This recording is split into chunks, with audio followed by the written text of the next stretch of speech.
নমস্কাৰ, মোৰ অন্য এটি ভিডিঅ'লৈ স্বাগতম জনাইছোঁ। আজি মই আপোনালোকলৈ এটা অতি সোৱাদ লগা পিঠাৰ ৰেচিপি লৈ আহিছোঁ, যিটো আপোনালোকে ঘৰত সহজতে বনাই খাব পাৰিব।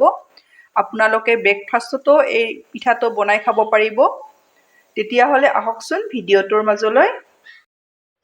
পিঠা বনাবলৈ এয়া মই কাপটোৰে একাপ গাখীৰ লৈছোঁ, আধা কাপ চেনি গুড়ি দিছোঁ, পিচি থৈ দিয়া চেনি দিছোঁ। আপোনালোকে মিঠাটো আপোনালোকৰ সোৱাদ অনুযায়ী দি দিব। এইখিনি মই ভালদৰে অকণমান মিক্স কৰি লওঁ। ইয়াত মই 2 চামুচ ঘি দি দিম। আপোনালোকে ঘি নাথাকিলে ৰিফাইনো দিব পাৰিব। ঘি দিলে পিঠাটো খাবলৈ খুবেই ভাল হয়। এয়া মই 2 চামুচ ঘি দি দিলোঁ। আকৌ অকণমান এইখিনি মিক্স কৰি লওঁ। এতিয়া মই ইয়াতে গাখীৰ দিয়া কাপটোৰে এয়া 2 কাপ মই পিঠাগুড়ি দি দিম। এয়া 1 কাপ দি দিলোঁ। এয়া মই 2 কাপ পিঠাগুড়ি দি দিলোঁ। এতিয়া মই ইয়াতে দি দিম 2 চামুচ পাউডাৰ গাখীৰ। আপোনালোকৰ ওচৰত থাকিলে দিব, নাথাকিলে নিদিলেও কথা নাই। এয়া মই 2 চামুচ দি দিলোঁ। আধা চামুচ ইলাইচি গুড়ি দি দিছোঁ। এতিয়া মই এইখিনি ভালদৰে ইয়াতে মিক্স কৰি লৈ লওঁ। এতিয়া মই এইখিনি ভালদৰে মিক্স কৰি ল'লোঁ। 10 মিনিট সময় মই ঢাকনিৰে ঢাকি থৈ দিম। মোৰ এয়া কেঁচা পিঠাগুড়ি, সেইকাৰণে গাখীৰ একাপতে হৈ গৈছে। আপোনালোকৰ শুকান ল'লে কম বেছি পৰিমাণে গাখীৰ লাগিবও পাৰে। আৰু শুকান পিঠাগুড়ি ল'লে আপোনালোকে আধা ঘণ্টা সময় ৰেষ্ট দি দিব। এতিয়া মই এইখিনি ঢাকনিৰে ঢাকি এয়া 10 মিনিট সময়ৰ কাৰণে এইদৰে থৈ দিম।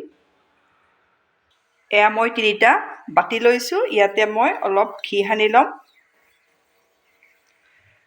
এইদৰে তেতিয়া পিঠাটো সোনকালে এৰ খাই আহে। এইদৰে ঘি সানি ল'ব। ঘি নাথাকিলে ৰিফাইন সানি ল'ব। এইপিনে মোৰ এইখিনি 10 মিনিট সময় হৈ গ'ল।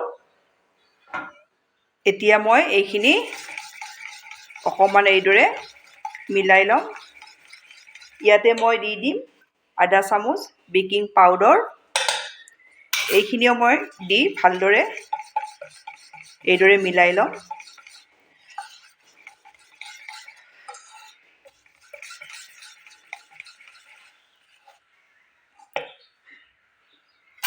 এতিয়া মই এইটো জোখত ৰখাব, বেছি পাতলো নকৰিব আৰু বেছি ডাঠো নকৰিব। এতিয়া মই ৰেডি কৰি থৈ দিয়া বাতিকেইটাত দি দিম। ভৰ্তিকৈ নিদিব, এইখিনি ফুলি আহিলে ভৰ্তিয়ে হৈ যাব। এইটো জোখত দি দিব। এয়া মই ৰেডি কৰি ল'লোঁ। ইয়াতে মই অলপ ওপৰত ড্ৰাই ফ্ৰুটছ দি দিম। এইদৰে আপোনালোকৰ ওচৰত থাকিলে দিব, নাথাকিলে নিদিলেও কথা নাই।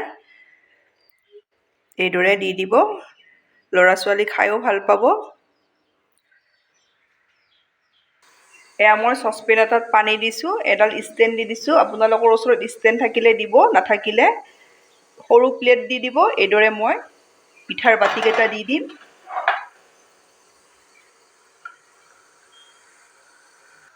এইদৰে মই দি দিলোঁ। এতিয়া মই ঢাকনিৰে ঢাকি 15 মিনিট সময়ৰ পাছত চাইছোঁ পিঠাকেইটা ধুনীয়াকৈ ফুলি আহিছে। পিঠাকেইটা ৰেডি হৈছে। এতিয়া মই নমাই ল'ম। এয়া মই পিঠাকেইটা উলিয়াই ল'লোঁ। এতিয়া মই অলপ সময় ঠাণ্ডা হোৱাৰ কাৰণে থৈ দিম। এয়া পিঠাকেইটা ঠাণ্ডা হ'ল। এতিয়া মই বাতিটোৰ পৰা উলিয়াই ল'ম। এয়া মই চুৰি এখন লৈছোঁ। ঠাণ্ডা হ'লে এই ছাইডবোৰ নিজে নিজে এৰ খাই আহে। এয়া মই পিঠাটো উলিয়াই ল'লোঁ। এয়া মই প্লেটখনত এইদৰে উলিয়াই ল'লোঁ। এয়া মই গোটেইকেইটা পিঠা উলিয়াই ল'লোঁ। এইদৰে আপোনালোকে ট্ৰাই কৰিব, বহুত বেছি ভাল পাব। আপোনালোকে ৰাতিপুৱা ব্ৰেকফাষ্টতো এইটো খাব পাৰিব। বহুত বেছি হেল্থি হয়। আপোনালোকে বনাই খাই কেনে পায় মোক কমেণ্টত জনাব। ধন্যবাদ আপোনালোকে মোৰ ভিডিঅ'টো শেষলৈ চোৱাৰ